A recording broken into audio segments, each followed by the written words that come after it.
I know it's bang on. It's shocking how much money goes to the CBC. In fact, I have the figure in front of me. Every year, the Canadian government, which by the way means you, send the CBC $1.3 billion.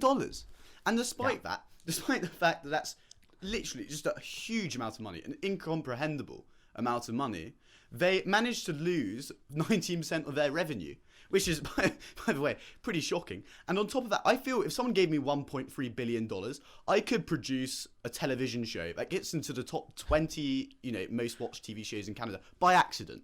I could do it blindfolded, and I could still produce okay television shows. But have you seen what they produce? It's just total dog crap. It's garbage. The programming list, we can put it up on the screen really quickly here. I was going through and trying to find a couple of these good shows. I think Schitt's Creek is apparently good. Yeah, won an Oscar or something, I think. It won an Emmys or something like that. Yeah. This hour has 22 minutes. I guess that used to be good, but I haven't heard anything funny from this hour in years and years, since like Rick Mercer left. Yeah. Everything else on there is supposed to be comedy. I think Kim's Convenience has been going for a long time. It's about like it's about like this corner shop in Toronto, which sure, tell Canadian stories, but if nobody's watching it, and let me tell you, nobody's watching it. A report this summer said that while 100% of Canadians are paying for the CBC, remember you, dear viewer, and me and Nico are paying for the CBC, only 3% of Canadians actually watch the CBC. Yeah, low amounts of people. And what's interesting is that they do a report every year. And basically, the CBC Ombudsman, or whatever it is, the head of the CTRC Canada comes out, and they have to defend the amount of money that they're spending. And they say it, they say the same thing every single time, which is, well, we're a beacon of truth in a post-truth world.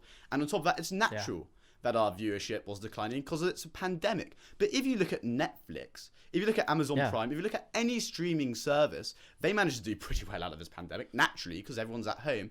And on top of that, for being a beacon of truth, they're not that truthful. In fact, I get pretty romantic about antiquated institutions. I'm a conservative. It's what I do. I love old-fashioned institutions. I think it's good. But I look at the BBC, which, by the way, I quite like, despite being a conservative from the UK. And in the Brexit referendum and in the 2019 election, you get both sides accusing it of bias. You get a conservative accusing, the BBC of bias, and you get people who are Remainers or people who vote Labour accusing it of bias. Now, you will never find a Liberal in Canada accusing the CBC of conservative bias. Never, ever, ever. And that probably means something.